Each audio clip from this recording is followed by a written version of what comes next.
ক্ষমতা গ্রহণের 1 বছর যেতে না যেতেই বড় পরীক্ষার সামনে ইন্দোনেশিয়ার প্রেসিডেন্ট প্রাবোও সুবিয়ান্তো।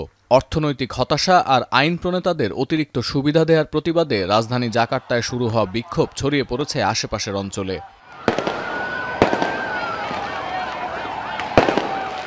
আন্তর্জাতিক গণমাধ্যমে বলা হচ্ছে, ইন্দোনেশিয়ায় সরকার বিরোধী এই বিক্ষোভের মূল কারণ জীবনযাত্রায় ব্যয় বৃদ্ধি আর সাধারণ জনগণের সঙ্গে সরকারের বৈষম্যমূলক আচরণ।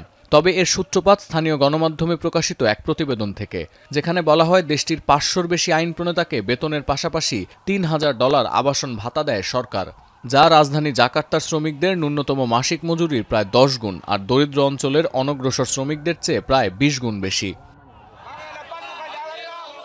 এই প্রতিবেদনের জেরে গেল সোমবার থেকে শুরু হওয়া গণ আন্দোলন আরও তীব্র হয় পুলিশের ধাক্কায় এক মোটরসাইকেল আরোহীর মৃত্যু হলে। গেল শনিবার আগুন ধরিয়ে দেয়া হয় 3টি প্রাদেশিক পার্লামেন্টে। এ সময় সেখানে লুটপাট চালায় বিক্ষোভকারীরা। পরিস্থিতি নিয়ন্ত্রণে কাঁদানে গ্যাস ছুড়তে বাধ্য হয় পুলিশ।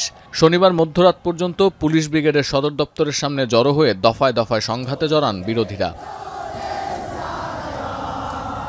এছাড়া জনপ্রিয় পর্যটন কেন্দ্র বালি দ্বীপে তাণ্ডব চালিয়েছে বিক্ষোভকারীরা। লুটপাট চালানো হয়েছে বেশ কয়েকজন আইন প্রণেতার বাড়িতেও। 28 কোটি জনসংখ্যার দেশটিতে বিগত কয়েক মাসে পুলিশ ও নেতাদের বিরুদ্ধে বারবার দুর্নীতির অভিযোগ ওঠায় পরিস্থিতি আরও ঘোলাটে হয়েছে বলে দাবি করছে সংবাদ সংস্থা CNN। এর আগে শুক্রবার দক্ষিণ সুলাওয়েসি প্রদেশের রাজধানী মাকাসারে পার্লামেন্ট ভবনে অগ্নিসংযোগের ঘটনায় 3 জন নিহত হয়। পরিস্থিতি বিবেচনায় পূর্ব ঘোষিত চীন সফর বাতিলের ঘোষণাও দিয়েছেন প্রেসিডেন্ট প্রাবোও সুবিয়ান্তো। জাপানের বিরুদ্ধে চীনের যুদ্ধ ও দ্বিতীয় বিশ্বযুদ্ধ সমাপ্তির 80 বছর পূর্তি উপলক্ষে আগামী 3 সেপ্টেম্বর চীনা বিজয় দিবসের কুচকাওয়াজে অংশ নেয়ার কথা ছিল তার। শনিবার এক ভিডিও বিবৃতিতে প্রেসিডেন্টের মুখপাত্র নিশ্চিত করেছেন, পরিস্থিতি পর্যবেক্ষণের মাধ্যমে সংকট সমাধানের চেষ্টা করছেন president. Di dalam negeri, Bapak Presiden ingin terus memantau secara langsung, beliau juga ingin terus memonitor secara langsung, kemudian juga beliau ingin memimpin secara langsung dan mencari।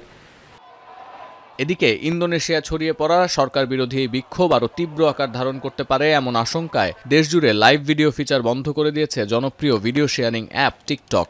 এর আগে তথ্যের অপপ্রচার ঠেকাতে টিকটক ও মেটা প্ল্যাটফর্মের প্রতিনিধিদের ডেকে পাঠায় ইন্দোনেশিয়ার সরকার। সতীর্থ কর্মকার, এখন বিশ্ব। কালার এক্সপার্ট, জর্জ স্যাপ এবং মাইল্ড অন হ্যান্ডস টেকনোলজি সমৃদ্ধ অরিক্স ক্রিস্টাল ওয়াশ আপনার লন্ড্রি এক্সপার্ট।